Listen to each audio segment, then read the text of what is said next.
ডাকলে ডাকে, বারজাখের ভিতরে কোনো ডাক শোনা হবে না।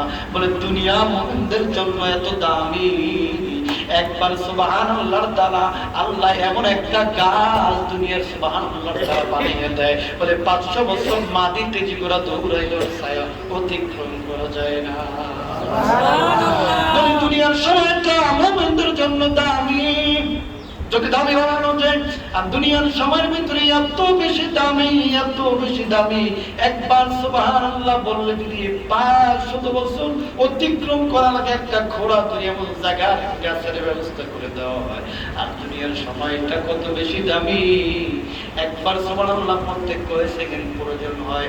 আমার একবার সুবহানাল্লাহ পড়তে 1 সেকেন্ডের বেশি মনে হয় লাগে না, 1.5 সেকেন্ডই লাগে। তাহলে মিনিটে কয়বার বলা যায়? 1 সেকেন্ডের দাম যদি একটা ঘোড়া 500 বছর পর্যন্ত দৌড়াইলে ওর গাছের ছায়া অতিক্রম না করতে পারে, অমন গাছের ব্যবস্থা যদি আমার আল্লাহ দিয়ে থাকে, তাহলে ঘন্টার পর ঘন্টা কেমন দামি,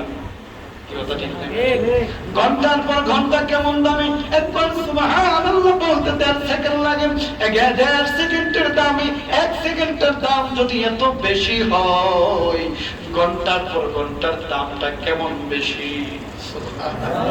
ঘন্টার পর ঘন্টার দামটা কেমন বেশি, ঘন্টার পর ঘন্টার দামটা বেশি। বলে দুনিয়া আর দুনিয়া মাজরাতুল আখিরা, দুনিয়া আখিরাতের বাজার, বাজার করতে আইসা অযথা কাজ কাটাইও না, পচা পাশি ছাড়া কিছু পাবা না। বলে 1 সেকেন্ডের বাজারের মূল্য কত?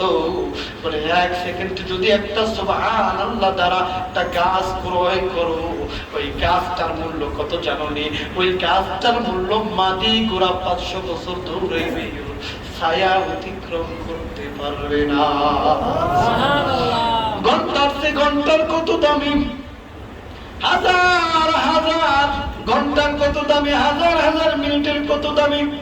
অথচ এই দামিও ঘন্টা, এই দামিও মিনিট, এই দামিও সেকেন্ড, এই দামিও হায়াত ঘন্টার সে ঘন্টা, ঘন্টার সে ঘন্টা টিভির দোকানে কেটে যায়। কি কথা ঠিক না? ঘন্টার সে ঘন্টা সিনেমা দেখে দেখে কাটিয়ে যায়, ঘন্টার সে ঘন্টা খেলাধুলার ভিতরে কাটিয়ে যায়। কিয়ামতের ময়দানে আফসোস করবে, যদি জান্নাত পায় তাহলে শুধু আফসোস করবে, হায় রে হায়, ওই একটা ঘন্টা, ওই একটা মিনিট, ওই একটা সেকেন্ড সুবহানাল্লাহ না বলে কাটিয়ে দিয়েছি, তাফাক্কুর না করে কাটিয়ে দিয়েছি। আজকে দিয়ে একটা সেকেন্ডের দাম কত বেশি, আজকে দিয়ে একটা সুবহানাল্লাহর দাম কত বেশি। বলে লা ইলাহা ইল্লাল্লাহর দাম আজকে দেখি কত বেশি। যে দোকানে বৈশা জীবন কাটাইছি, বাড়িতে বৈশা জীবন কাটাইছি, অযথা জীবন কাটাইছি, সিনেমা দেখে জীবন কাটাইছি, যদি জান্নাত পায় তারপর আফসোসের শেষ থাকবে না। এজন্য একটা সুবহানাল্লাহর দাম যদি এত বেশি হয়, বলে জান্নাত কিনতে হলে আমল লাগবে। বলে কি আমল? বলে সর্বনিম্ন ন্যূনতম একটা আমল 1 সেকেন্ড প্রয়োজন হয়। ওই 1 সেকেন্ড আমলের বিনিময়ে আমার আল্লাহ একটা গাছ জান্নাতের ভিতরে দিবে, 500 বছর অতিক্রম করা লাগবে। আবার যদি লা ইলাহা ইল্লাল্লাহ বলো, বলে লা ইলাহা ইল্লাল্লাহ দাম এত বেশি, আসমান আর জমি, দুনিয়ার মধ্যে যা কিছু আছে এর চাইতে লা ইলাহা ইল্লাল্লাহর দাম সবচেয়ে বেশি।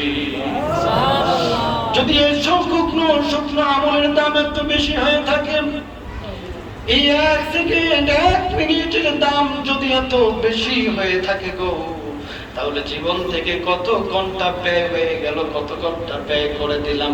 ঘন্টার পর ঘন্টা যে আল্লাহ সময় দিল, সে আল্লাহর বিরোধিতা করে কাটিয়ে দিলাম, সে আল্লাহর নাফরমানিদের কাটিয়ে দিলাম। কিয়ামতের ময়দানে এজন্যই আল্লাহ হাজার হাজার বছর পর ডাকবা, আল্লাহ রাব্বুল আলামিন সাড়া দিবে না।